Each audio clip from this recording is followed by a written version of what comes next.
In the heart of an empire that ruled for over 1,000 years, men rose from the shadows of chaos to the heights of divine power.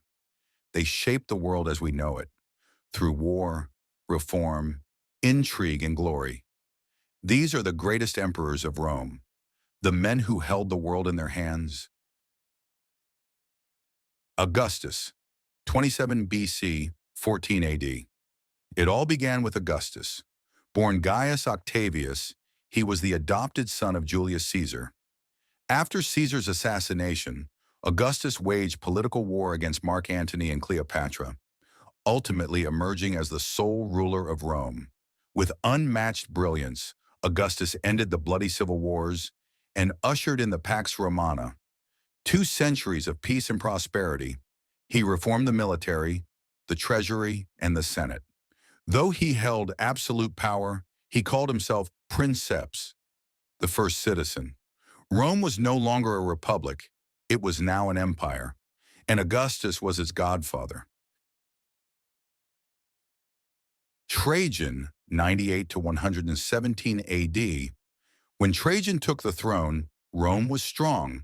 When he died, it was at its greatest extent. A soldier emperor, Trajan led Rome to its largest territorial size after defeating the Dacians in the Balkans and expanding into Mesopotamia. But he wasn't just a conqueror.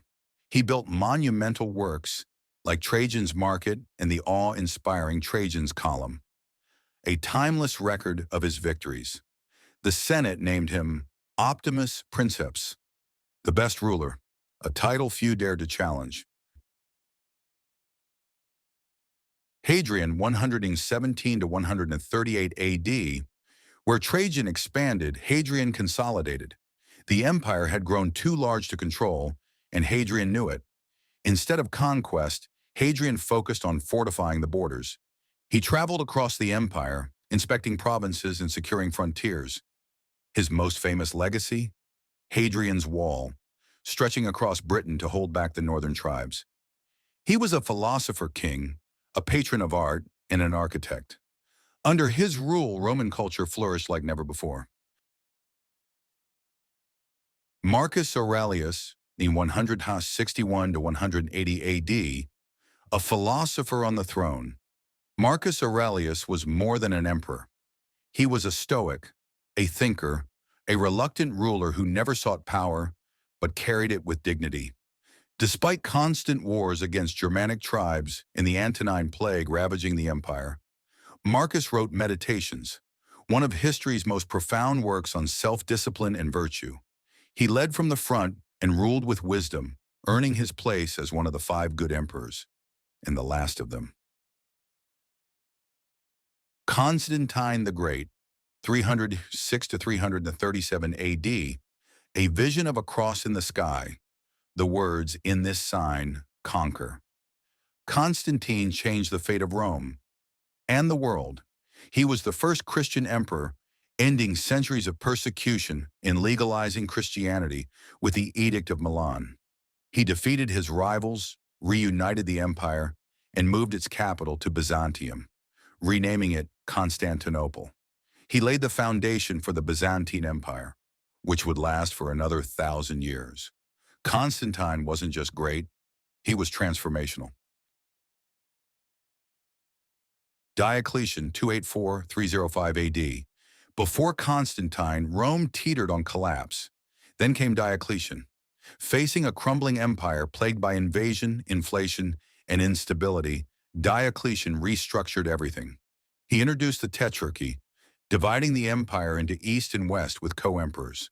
He doubled the size of the army, stabilized the economy, and ruthlessly suppressed revolts.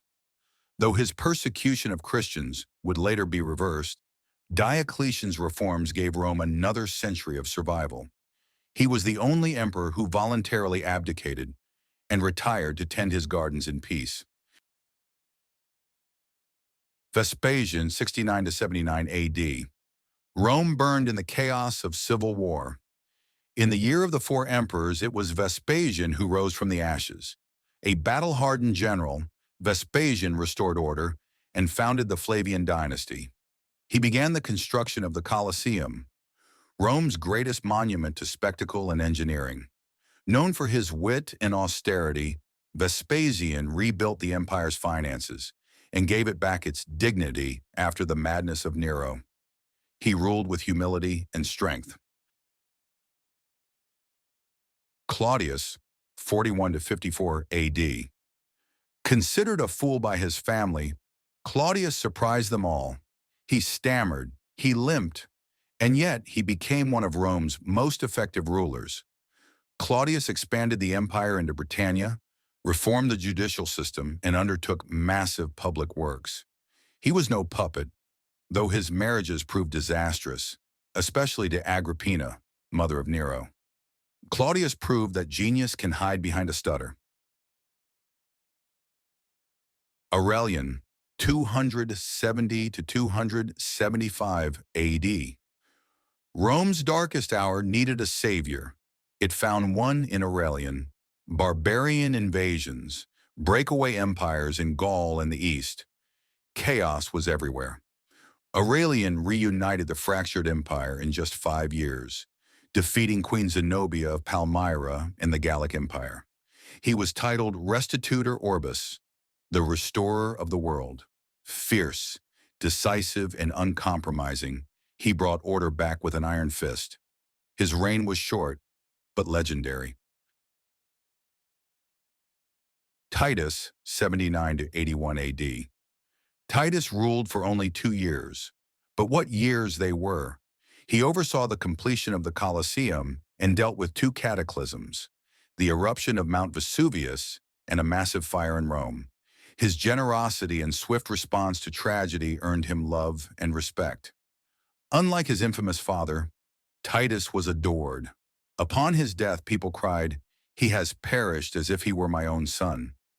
In an age of suspicion, he died with a clean name. From Augustus to Constantine, from war to peace, from republic to divine rule, these men carried the burden of empire.